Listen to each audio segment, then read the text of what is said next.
વિગતવાર સમાચાર પર નજર કરીએ તો આ તરફ આણંદમાં કોંગ્રેસની શિબિરમાં સરકાર સંગઠન અને ચૂંટણી પંચ અંગે ચર્ચા થઈ। ચૂંટણી પંચને રાહુલ ગાંધીના સૂચનો જ્યાં મતદાર યાદીમાં વિશેષ ધ્યાન રાખવા માટે રાહુલ ગાંધીએ જણાવ્યું અને ચૂંટણી પંચની ભૂમિકા અમ્પાયરની જે દર વખતે કોંગ્રેસને ખોટી રીતે આઉટ કરતા હોવાનું પણ ઉલ્લેખ કર્યો હતો।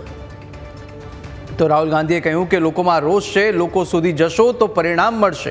મને ગુજરાતમાં આશા છે અને દેશમાં સૌથી પહેલા ગુજરાતમાંથી જિલ્લા પ્રમુખોની બેઠકની શરૂઆત કરી છે। તો રાહુલ ગાંધી આજે આણંદ ખાતે છે અને કોંગ્રેસની શિબિરમાં સરકાર સંગઠન અને ચૂંટણી પંચ અંગે પણ ચર્ચા થઈ હતી। રાહુલ ગાંધીએ જરૂરી માર્ગદર્શન આપ્યું। વધુ વિગતો મેળવીશું। સંવાદદાતા જયેશ આપણી સાથે સીધા જોડાઈ ચૂક્યા છે।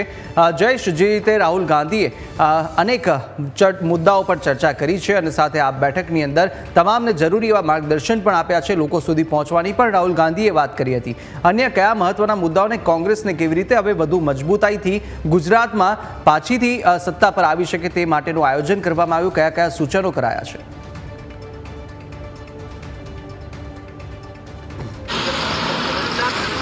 ચોક્કસથી કુશાગ્ર અંદાજિત 1.5 થી પોણા 2 કલાક સુધી રાહુલ ગાંધી છે તેમણે જિલ્લા પ્રમુખો છે તેમની સાથે વાતચીત કરી। અનેક શહેર પ્રમુખો છે તે પણ આ બેઠકમાં હાજર હતા। રાહુલ ગાંધીએ જે મુદ્દા ઉપર વાત કરી છે ને જે વિગતો આપણી પાસે આવી છે અંદરની, એ મુજબ રાહુલ ગાંધીએ કોંગ્રેસ પક્ષના સંગઠનની તો વાત કરી છે, સાથે સાથે વર્તમાન ભૂપેન્દ્ર પટેલની સરકાર છે તેમની પણ વાતચીત કરી છે, સાથે લોકોની કઈ પ્રકારની માનસિકતા છે તે અંગે પણ વાતચીત પ્રમુખો સાથે કરી છે અને સાથે ચૂંટણી પંચને લઈને પણ વાતચીત રાહુલ ગાંધીએ કરી છે। જેમાં રાહુલ ગાંધીએ સૌ પ્રથમ વાત છે પહેલા એ કરી છે કે જે પ્રકારે વર્તમાન સરકાર એટલે કે ભૂપેન્દ્ર પટેલની સરકાર સામે અનેક મુદ્દાઓને લઈને લોકોમાં રોષ છે તે બાબત પણ તેમણે એ જિલ્લા અને શહેરના પ્રમુખો તો તેમની સાથે રજૂ કરી કે 3 દશકથી ભાજપનું શાસન ગુજરાતમાં છે ને એવામાં હું સૌથી વધારે એન્ટી ઇન્કમ્બન્સી છે તે ભૂપેન્દ્ર પટેલની સરકારમાં જોઈ રહ્યો છું। તેથી કોંગ્રેસનો કાર્યકર છે ત્યાં તમામ લોકોનો રોષ છે એ વચ્ચે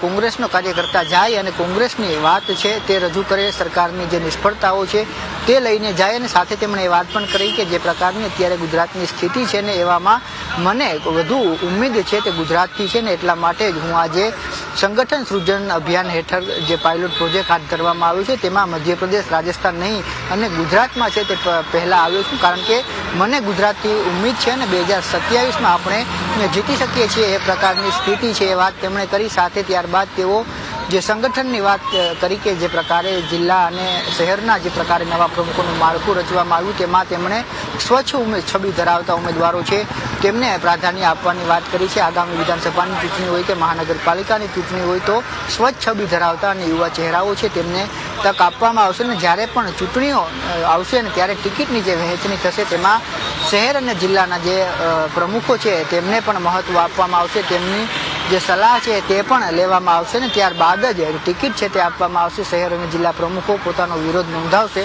તો એ ઉમેદવાર જે ઉતારવાનો છે તેની સામે પણ વિચાર કરવામાં આવશે ને ત્યારબાદ જે પ્રકારે બિહારનો તેમણે ઉદાહરણ છે આ સમગ્ર ઘટનામાં આપ્યું છે કે ચૂંટણી પંચ છે તેને લઈને વાતચીત કરી છે કે જે પ્રકારે SIRનો મુદ્દો બિહારમાં ચાલી રહ્યો છે ત્યારે જ્યારે પણ ચૂંટણી આવે ને મતદાર યાદી તૈયાર થતી હોય ત્યારે કોંગ્રેસના નેતાઓ છે તેના ઉપર બારીકાઈથી ધ્યાન રાખે તે વાત તેમણે કરી છે। સાથે 2017ની વાત કરતા તેમણે એક ઉદાહરણ પણ આપ્યું કે ચૂંટણી પંચ છે તે અમ્પાયરની ભૂમિકામાં છે અને અમ્પાયર આપણને કોંગ્રેસને હંમેશા ખોટી રીતે છે તે આઉટ કરી દે છે। 2017ની જે વિધાનસભાની ચૂંટણી હતી ને ખૂબ ઓછા માર્જિનથી કોંગ્રેસ સરકારમાં આવતા રહી હતી એ બાબતની ઉલ્લેખ કરતા રાહુલ ગાંધીએ કહ્યું કે વર્ષ 2017માં સુરતની જે વિધાનસભાની બેઠકો હતી તેમાં જગલરી છે તે કરવામાં આવીને તેને કારણે આપણે સરકાર બનાવવાથી રહી ગયા એ પ્રકારનો ઉલ્લેખ પણ રાહુલ ગાંધીએ પોતાના નિવેદનમાં કર્યું છે। એટલે કોંગ્રેસ પક્ષને મજબૂત બનાવવાની વાત કરી છે। સાથે ભૂપેન્દ્ર પટેલ સરકાર છેલ્લા 3 દાયકાઓની ભાજપના શાસનમાં સૌથી